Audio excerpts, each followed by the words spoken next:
Detroit. Once the beating heart of American industry, now a city as famous for its resilience as for its ruins. In the early 20th century, Detroit was the place where the modern world took shape, home to Henry Ford's moving assembly line, Motown's legendary sound, and a booming auto industry that put America on wheels. For decades, it stood as a symbol of opportunity, a city where a factory job could lift a family into the middle class, where music could cross racial divides, and where skyscrapers rose alongside sprawling neighborhoods. But Detroit's spectacular rise was followed by an equally dramatic fall. Economic shifts, racial tensions, political mismanagement, and population loss hit the city like a perfect storm. Factories closed, homes were abandoned, and the population fell from nearly 2 million in the 1950s to just over 600,000 today. And yet, Detroit has never been a ghost town in spirit. Against all odds, it's reinventing itself, turning decay into art, empty lots into gardens, and doubt into determination. Today, we'll explore the city's extraordinary journey, from the hum of its first assembly lines to the smoke of the 1967 riots, from the sound of Motown to the silence of bankruptcy court, and finally, to the new beat of a city writing its next chapter. The birth of the Motor City. The turning point came in 1908. Henry Ford introduced the Model T. Simple, sturdy, and affordable. For the first time, cars weren't just a luxury for the wealthy. They became tools of freedom for ordinary Americans. But the true revolution came in 1913.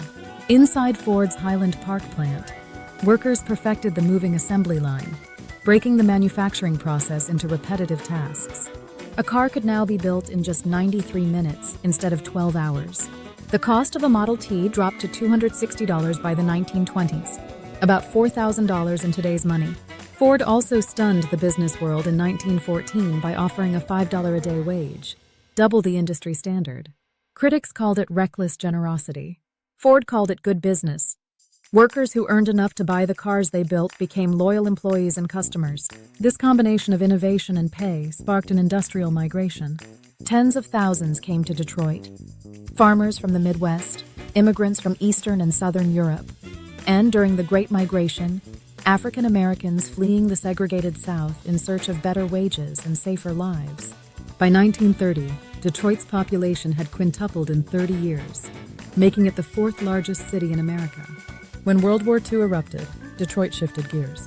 Auto plants churned out tanks, aircraft engines, and armored vehicles, earning the city a new nickname, the Arsenal of Democracy. At the height of production, one bomber rolled off the assembly line every hour at Willow Run, a factory so massive it had its own airport runway.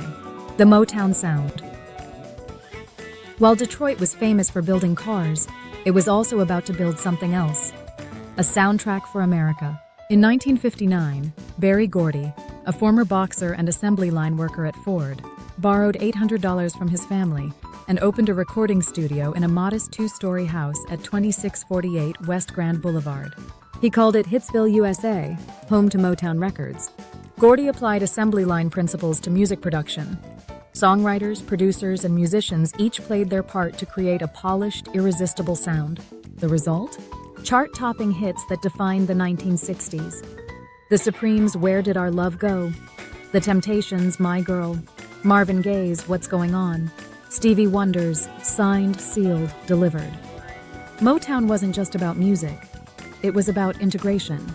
At a time when segregation still shaped much of America, Motown songs were loved by black and white audiences alike. On television, Motown artists appeared on mainstream shows, breaking racial barriers in living rooms across the country. By the mid-1960s, Motown had produced more #1 hits than the Beatles and the Rolling Stones combined. It wasn't just a record label. It was Detroit's second great export after automobiles, and just as influential. The 1967 riot on the night of July 23, 1967, Detroit police raided an unlicensed after-hours bar known as a Blind Pig on 12th Street. The raid wasn't unusual, but that night, tensions boiled over. A crowd gathered, angry at yet another show of force from a department long accused of discrimination. By dawn, looting and fires had erupted. Over the next 5 days, 17,000 National Guard troops and federal soldiers were deployed. Tanks rolled down residential streets. Helicopters circled overhead. By the end, 43 people were dead, over 1,000 injured, and 2,500 businesses destroyed. entire neighborhoods were reduced to ash. The riot, or uprising as some prefer, was one of the deadliest in U.S. history, but its roots ran deep. Housing policies had confined Black residents to overcrowded neighborhoods. Many auto jobs had already begun disappearing as factories relocated or automated. Police-community relations were hostile.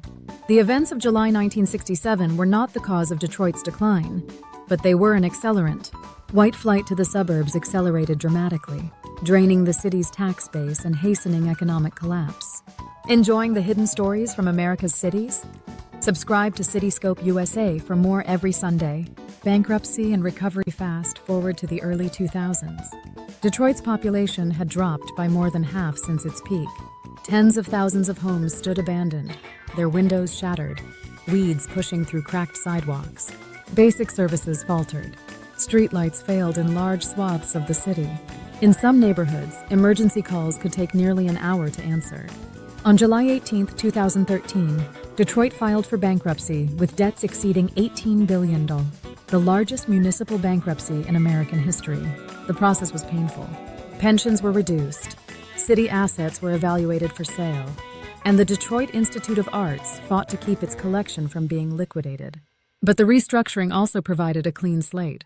The city shed billions in debt and could invest again in public safety, infrastructure, and revitalization. Downtown became a focal point for renewal. Quicken Loans founder Dan Gilbert moved his company headquarters to the city and bought more than 90 downtown buildings, filling them with offices, apartments, and shops. Historic landmarks like the Book Cadillac Hotel and the Fox Theater were restored to their former glory. Reinvention today, Detroit is a city experimenting with its own future.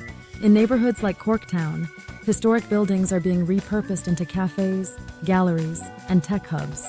Ford Motor Company is transforming the long-abandoned Michigan Central Station into a center for autonomous vehicle research. Urban farming projects have turned empty lots into sources of fresh produce, addressing food deserts where grocery stores had long vanished. The Heidelberg Project has transformed a once-neglected street into an open-air art gallery, drawing visitors from around the world. Along the riverfront, parks and bike paths reconnect the city to its waterfront, reversing decades of neglect. Festivals celebrate Detroit's diverse heritage, from the African World Festival to the Arab and Chaldean festivals that reflect the city's immigrant roots. The transformation is uneven. Some neighborhoods still face deep poverty and blight, but the narrative is shifting. Detroit is no longer just a cautionary tale. It's becoming a case study in resilience. Quirks and icons of Detroit. The Packard plant. Once the world's largest auto factory, it became a symbol of industrial decline before demolition began in 2022. The People Mover, a 2.9-mile elevated driverless train downtown. Often mocked for its light ridership, but beloved for its charm. Verner's Ginger Ale, America's oldest surviving ginger ale, created in Detroit in 1866, still a source of local pride. Detroit-style pizza, rectangular with a thick, crispy crust, caramelized cheese edges, and toppings under the sauce. A uniquely Motor City creation. Detroit's story is America's story.